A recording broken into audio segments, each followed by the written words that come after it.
wabarakatuh. Selamat malam semuanya. Waalaikumsalam, Pak.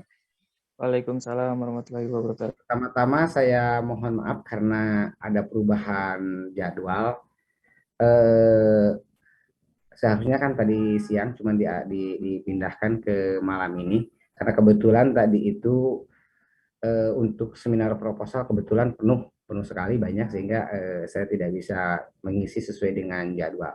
Sebetulnya karena pembelajaran ini virtual, maka kemudian harusnya tidak jadi masalah karena virtual itu tidak membatasi ruang dan waktu seperti itu ya. Maka kalian bisa di mana saja dan kapan saja. Baik, langsung saja seperti yang kemarin saya sampaikan, sebelum kita bahas materi, sudah dibagi kelompok belum kelas ini sebelumnya? Udah, Bapak. Oke, sudah ya. Baik.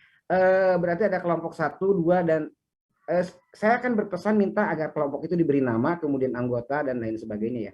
Jadi, saya minta masing-masing kelompok, yang pertama dari kelompok pertama dulu, silakan untuk memperkenalkan nama kelompok, anggota kelompok, lalu kemudian mereview kembali dari apa materi yang kemarin.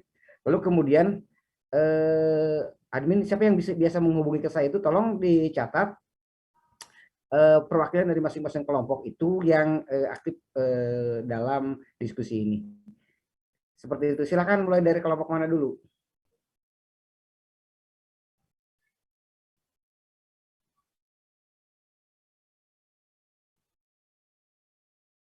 Mau dari mana dulu?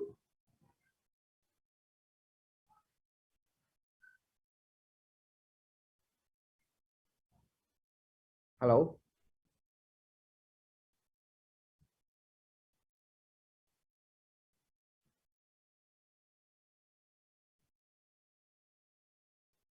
Bisa mendengar suara saya nggak ya? Bisa Bapak. Oke, silakan mau dari kelompok mana dulu? Mohon maaf Pak, tadi gimana ya? Soalnya kan baru kesini lagi Pak. Oh iya. Kalau minggu kemarin saya menyampaikan agar di kelas ini dibentuk kelompok, dibagi kepada 4 kelompok, kemudian silakan hari ini kalian memperkenalkan nama kelompok dan anggota kelompoknya.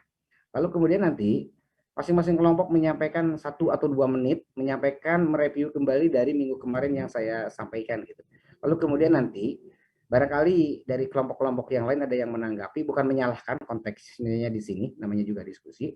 Barangkali dari kelompok yang lain nanti ada yang mau menyampaikan dari apa yang disampaikan oleh teman-teman kalian di kelompok tersebut. Mohon Intan nanti dicatat ya, karena kan saya sampaikan kemarin metodologi penilaian saya dari indikatornya itu adalah ada kehadiran, keaktifan, UAS, UTS, etika, dan lain sebagainya. Mungkin itu dari saya. Silakan kelompok mana dulu?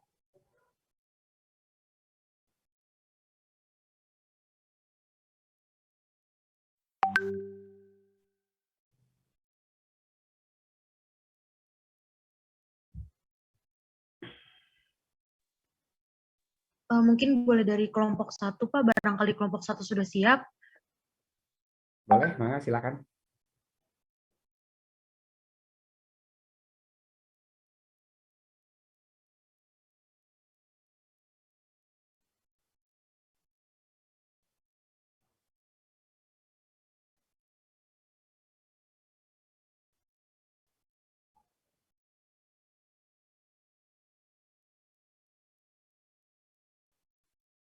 Silakan. Punten Pak, Assalamualaikum. Ya, silakan. Waalaikumsalam. Kelompok 1 sebenarnya udah dibikin strukturnya Pak. Cuman yang tugas mereview itu kita nggak dengar Pak kemarinnya Pak. Jadi belum mempersiapkan Pak, baru Ayo, bikin sudah. struktur. Oke, baik. Sama Nggak jadi PPT. masalah. Oke, mungkin memang banyak miskomnya kalau virtual seperti begini ya. Baik, mungkin silakan memperkenalkan dulu nama kelompok dan anggota kelompoknya. Nama kelompoknya apa? Kemudian anggota kelompoknya siapa saja? Kita udah bikin PPT-nya Pak, boleh di share screen nggak Pak? Boleh? Oh, berarti harus dijadikan host dulu ya. Siapa ini, Paris ya? Enggak Pak, yang share screen-nya Cynthia Pak. Oh, Filenya Cynthia. di dia. Cynthia mana Cynthia? Kan harus dijadikan host dulu kalau mau share screen. Atau saya pikir begini, tinggal dibacakan saja dulu nama kelompoknya apa, kemudian anggotanya siapa saja. Mungkin seperti itu. Mana sih? Ya, Pak. Oh, ini Ya, Siti Pak. Alistin, silakan. Ya, silakan. Oke. Izin memperkenalkan, kami dari kelompok 1, nama kelompoknya Berkah Jaya. Di kelompok kami ada Faris Iqbal, saya sendiri Cynthia Agustin, terus ada Livia Yuniarsi, Dede Rosida, terus Nanda Eriona Fahlevi, Niko Wibowo, Wahyu Adi Prasetyo, dan yang terakhir ada Yogi Adi. Maaf, Neng, tadi nama kelompoknya apa? Berkah Jaya, Bapak.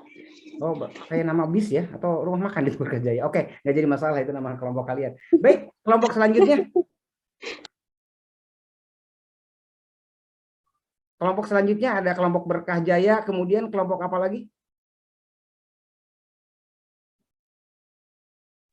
Ada kelompok 2, Pak, yang bicara Ilham, Pak.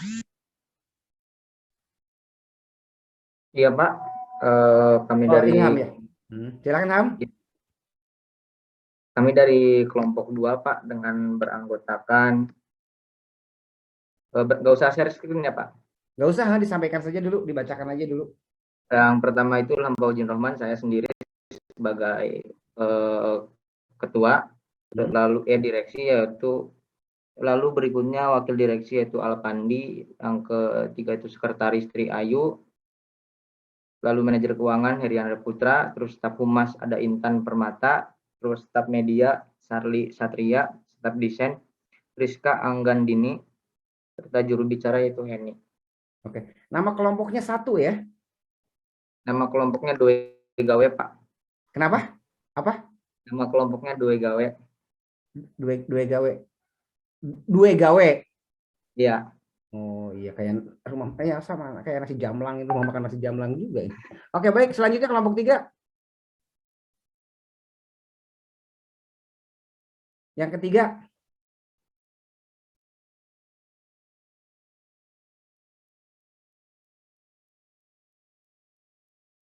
Yang 3 mana?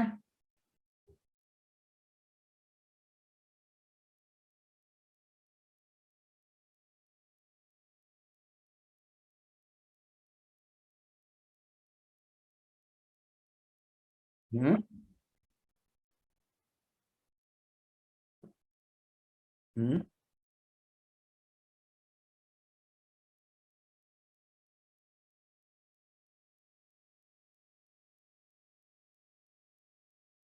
Oke, baik. Selanjutnya.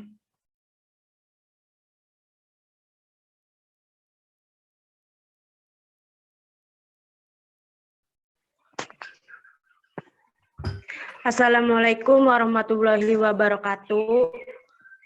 Waalaikumsalam. Kami dari kelompok 4.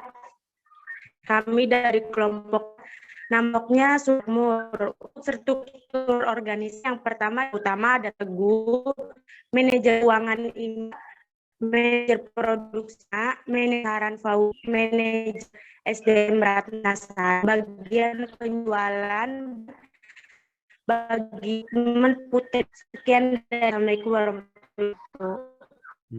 Oke, ini saudara bicara itu seperti sedang berada dalam kaleng kongguan, tidak jelas, saya tidak bisa menyimak, sudah kayak gitu off cam juga ya. Sebaiknya begini, saya berharap nanti di next session diupayakan ya, karena bagian itu adalah bagian daripada etika, diupayakan untuk on cam. Memang hal ini sepele sebetulnya, apa bedanya on cam dan off cam gitu ya. Betul, tapi kemudian ada nilai-nilai yang harus kalian coba belajar, belajar beretika. Di situ ada teman-teman kalian, ada juga saya gitu ya. On cam, saya tidak tahu saudara tadi yang lagi bicara itu lagi ada di mana gitu, sehingga kedengaran suaranya itu sangat tidak jelas. Maksud saya seperti itu. Karena walaupun kita virtual, kita ini dalam kondisi formal ya, kondisi formal. Ini kelas walaupun kelas bentuknya online seperti itu. Oke, baik, mungkin kedepannya nanti seperti itu ya, saya berharap seperti itu, tidak on cam. Tidak off cam, sorry, tidak off cam gitu, on cam ya. Nah, seperti itu. Karena kalaupun kalian on cam tidak akan membuat baper teman-teman kalian dan juga saya. Oke, baik, mungkin langsung saja kita bahas ke materi selanjutnya. Materi kemarin kita sudah sampai di mana?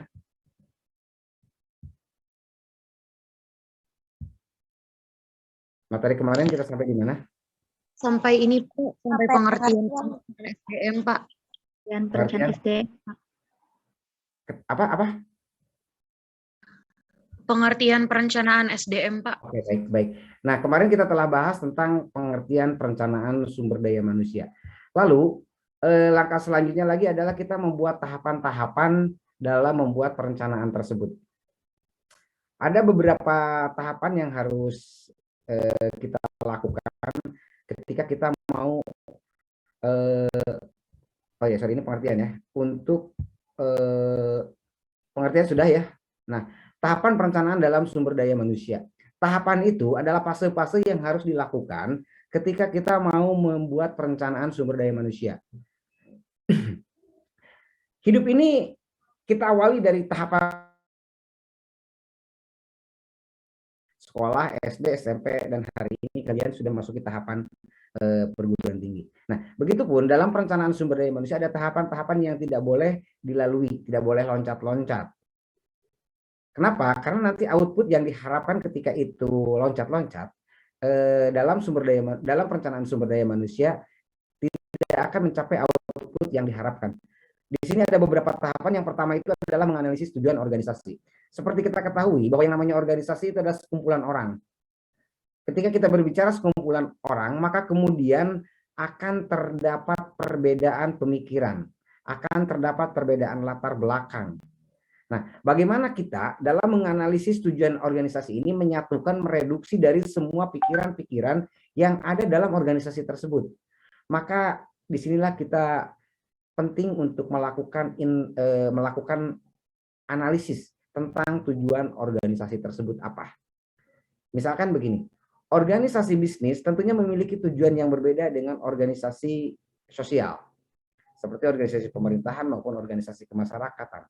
Maka ketika kita membuat perencanaan, tentu karena tujuannya berbeda, perencanaannya pun sudah pasti berbeda. Gilang Erlanda, kalau menurut saudara, organisasi itu apa?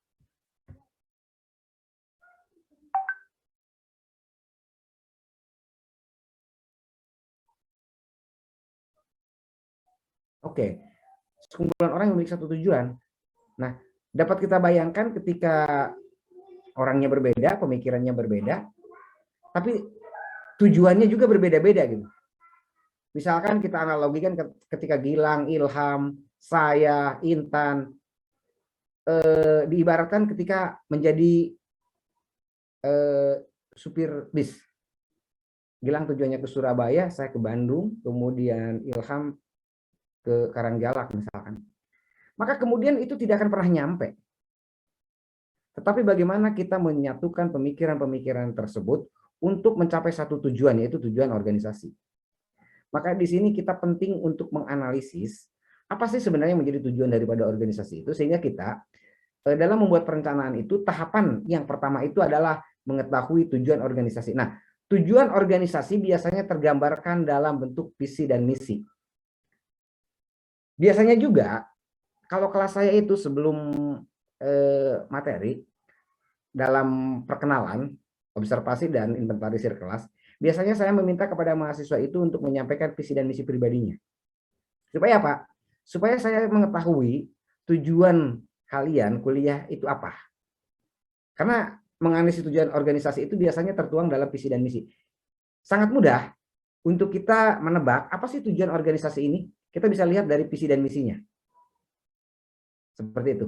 Jadi tujuan organisasi yang ingin dicapai dapat diuraikan menjadi satu tujuan yang lebih fokus pada tujuan yang ingin dicapai. Nah, tujuan yang ingin dicapai organisasi itu apa? Kemudian itu di breakdown kepada tujuan masing-masing divisi atau bagian-bagian yang ada di organisasi itu.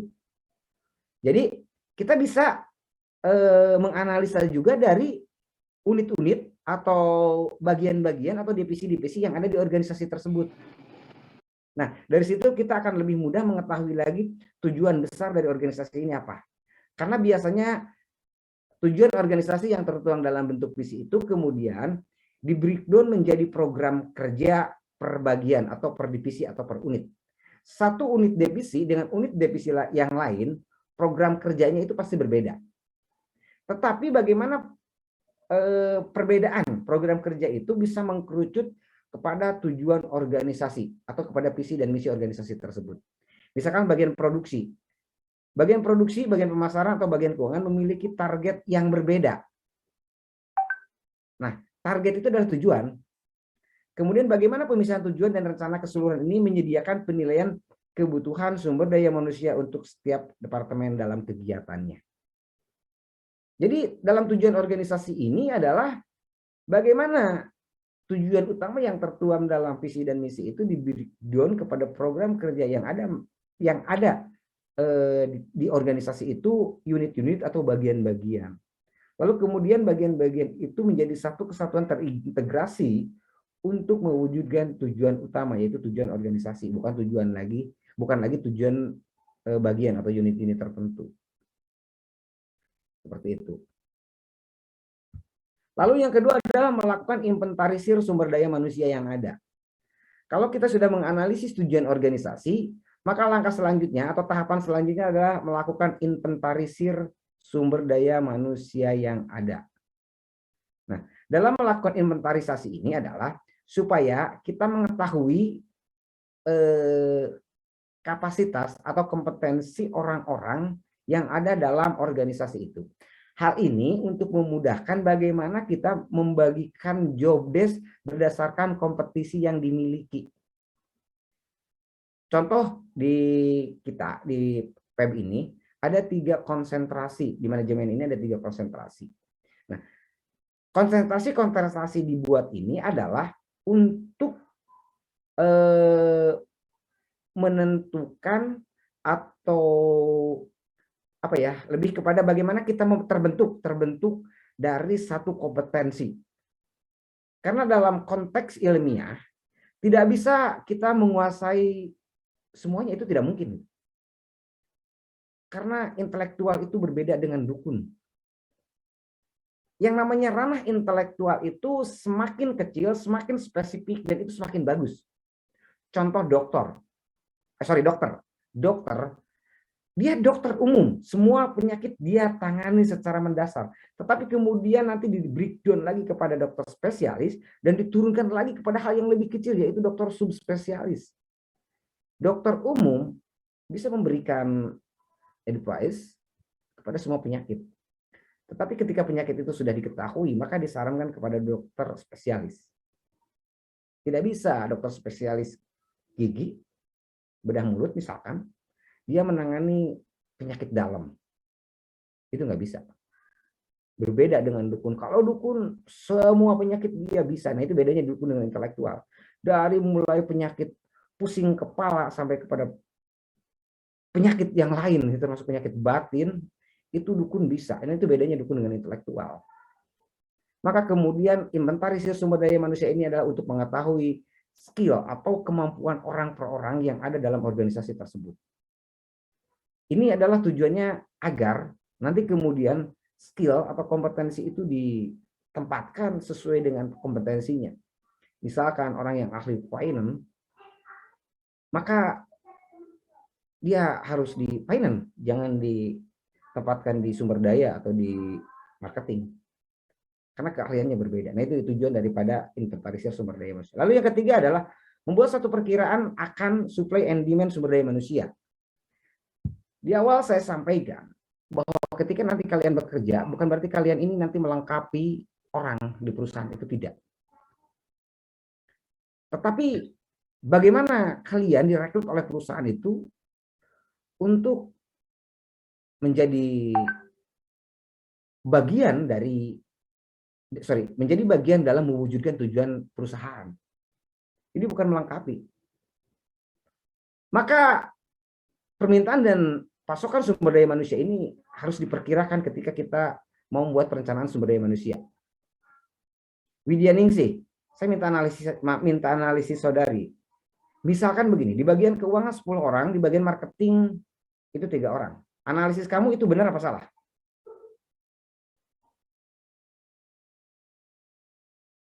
Widya? Iya, Pak.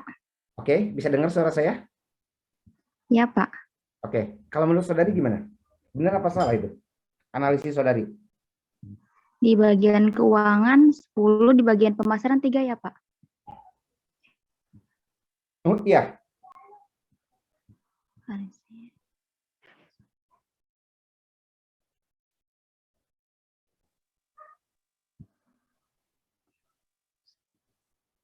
Benar, Pak. Ya.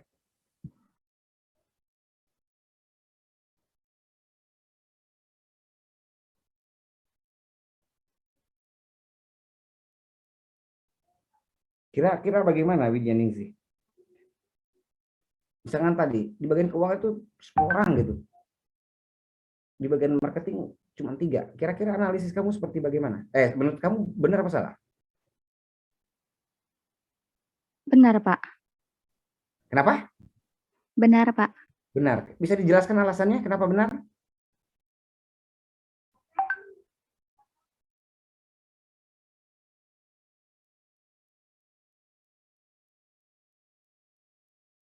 Widya Ningsih, bisa dijelaskan kenapa saudara mengatakan benar?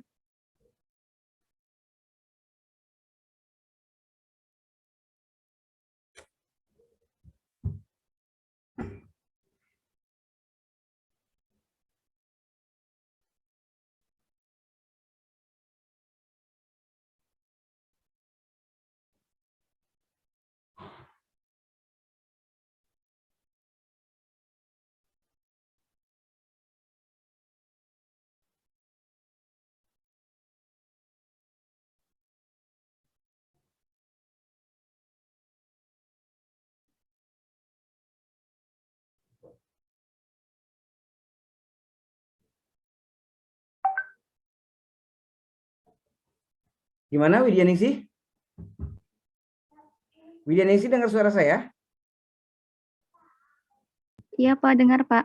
Nah, gimana kira-kira? Kan kata saudara, kata Anda benar. Kira-kira Anda dasarnya mengatakan benar itu apa? Salah, Pak. Kalau misal di bagian Oh, iya. keuangan 10, kalau di pemasaran 3 ya kayak nggak seimbang gitu, Pak. Kayak nggak seimbang ya. Oke, kira-kira alasan lain Intan, menurut analisis Intan?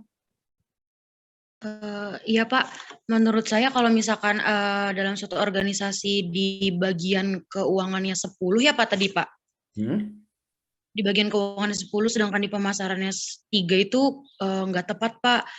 Dan bukannya kurang seimbang. Kalau misalkan seimbang kan lebih kayak sama rata gitu kan Pak, kayak 5-5 kayak gitu. Cuman kalau menurut Intan, biasanya di suatu organisasi itu kalau misalkan untuk bagian pemasaran kan berarti kan untuk memasarkan produk si perusahaan itu ya Pak.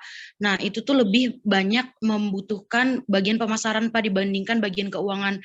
Karena bagian keuangan itu biasanya hanya mencatat-catatnya saja Pak, bagian untuk apa namanya, jadi maksudnya nggak terlalu dibutuhkan terlalu banyak gitu Pak. Mungkin bisa dibalik misalkan di bagian keuangannya 3 atau di bagian pemasarannya 10.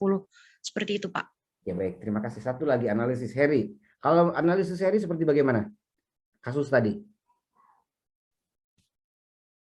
Perihal penempatan jumlah karyawannya Pak ya, yang di pemasaran sama keuangan. Kalau menurut saya sih Pak, kita lihat dulu gitu perusahaan kita tuh seperti apa. Kalau misalkan perusahaan kita bergerak di bidang produk dan membutuhkan pemasaran yang lebih, maka dirasa perlu untuk menambah karyawan yang memang ditempatkan di bagian pemasaran. Dan sepakat apa yang dikatakan Intan tadi, bahwasanya untuk karyawan yang memang ditempatkan di keuangan itu cukup 3 atau 4 orang saja, karena itu mungkin lebih banyak bertugas di bagian administrasinya ketimbang di bagian pemasarannya, yang dimana kalau pemasaran kan lebih ke lapangan dan membutuhkan konsep yang jelas. Seperti itu Pak. Oke, baik, terima kasih semuanya. Baik. Nah, dari perkiraan permintaan dan pasukan, ini bukan pasukan ya, pasokan sebetulnya, pasokan sumber daya manusia, cuman kalian tidak jeli, tidak kritis, sehingga kemudian kalian menerima. Saya minta kalian ini sedikit kritis, bukan sedikit lagi, kritis dan jeli sekali. Karena apa? Kemampuan manusia itu terbatas termasuk kemampuan saya. Saya juga butuh masukan-masukan dari kalian. Apa yang kalian sampaikan itu adalah masukan-masukan bagi saya gitu.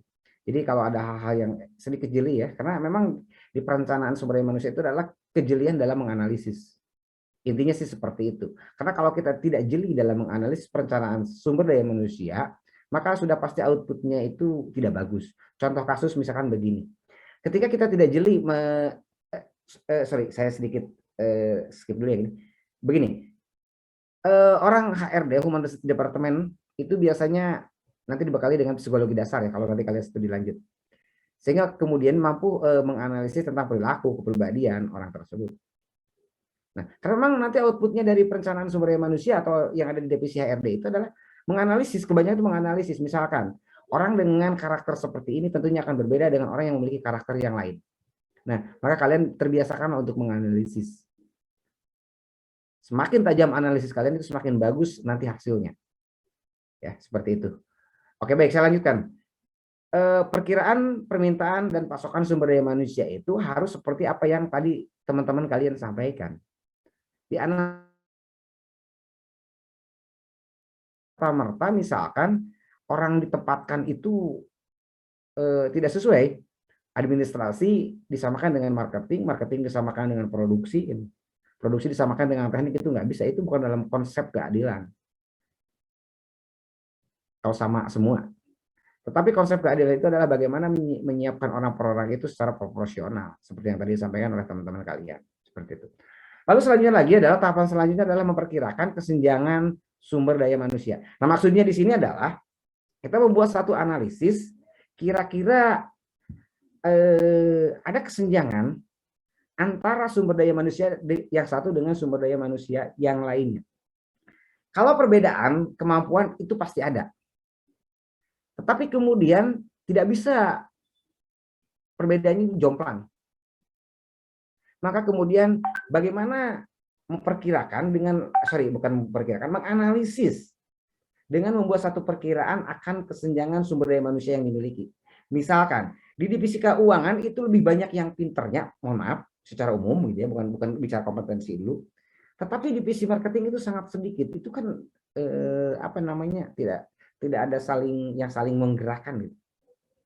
Nah, oleh karena itu bikin satu analisis perkiraan tentang kesenjangan sumber daya manusia yang dimiliki.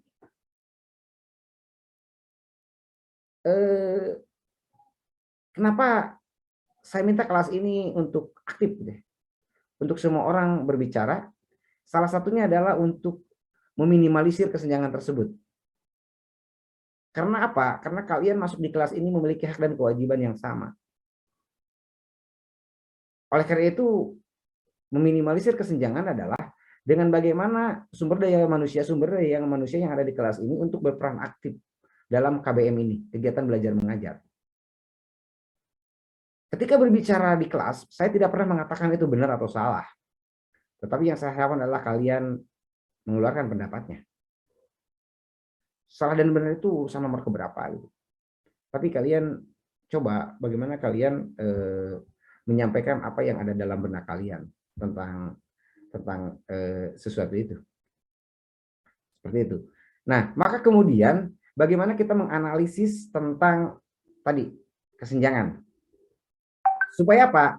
Supaya jangan yang capek semakin capek, yang santai semakin santai, seperti itu. Kalian kalau sudah bekerja nanti konteksnya berbeda dengan belajar. Karena kalian sudah mempraktekkan apa yang kalian miliki kemampuannya. Jadi sudah tidak lagi bukan bicara coba-coba kalau sudah bekerja. Hari ini kalian salah apapun, dosen tidak akan pernah menyalahkan kalian atau memarahi kalian atau apa, enggak. Tapi kalau sudah bekerja, atasan kalian pasti akan menegur. Maka minimalisirlah teguran-teguran tersebut. Kenapa? Kalau kita berbuat baik, 1000 kali berbuat baik, mungkin pimpinan kita hanya mengingat, oh ya dia itu baik, dia itu memiliki kompetensi, dia itu berprestasi. Tetapi ketika kita sekali membuat kesalahan, itu akan menjadi satu catatan bagi pimpinan kita. Maka minimalisirlah itu maksud saya. Nah, dari yang keempat ini adalah bagaimana kalian menganalisis, kemudian menganalisis dalam memperkirakan kesenjangan sumber daya manusia. Supaya apa? Supaya balance. Artinya begini, dalam satu komunitas, maka orang-orang itu biasanya akan sangat mudah terkontaminasi,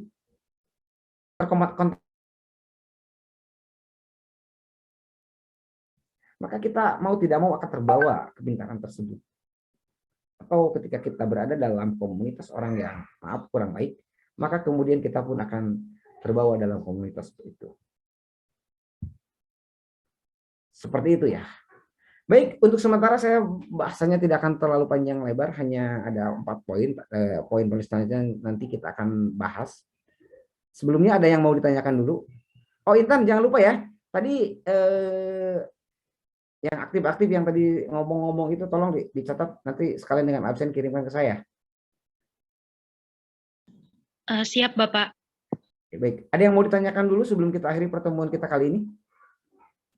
Bapak izin bertanya sih Pak Ratnasari. Ya, Ratnasari kenapa dari tadi on cam terus? Dia orang on cam ya Pak, nggak off. Saudara yang lain bisa dilihat nggak ini? Saya cuma separuh tuh Pak, soalnya matanya lagi sakit mata Pak, bengkak, makanya cuma matanya doang. Oke, iya, semoga Maaf di ya sini Pak. ada yang, semoga di fakultas ini ada yang bercita-cita jadi dokter mata sehingga curhatannya bisa didengar. Oke, silakan. Pak izin Ratna. bertanya Pak. Ya, silakan. Pak Ratna. izin bertanya ya Pak. Ya. Kalau untuk tugas tuh Pak ya, maaf ya Pak ya, masih banyak yang belum paham tuh Pak. Maksudnya tugas kelompok tuh kan udah dibikin struktur. Maksudnya kalau yang nge-review tuh nge-review materi yang dari Bapak sama yang buku yang kita beli gitu tak Pak? Betul. Ternyata sakit mata tidak berpengaruh terhadap analisa kamu, Ratnasari. Itu betul sekali itu. Iya Pak. Udah Pak, makasih. Assalamualaikum. Iya, baik. Terima kasih. Singkat, padat, dan tidak jelas pertanyaan. Selanjutnya dari yang lain.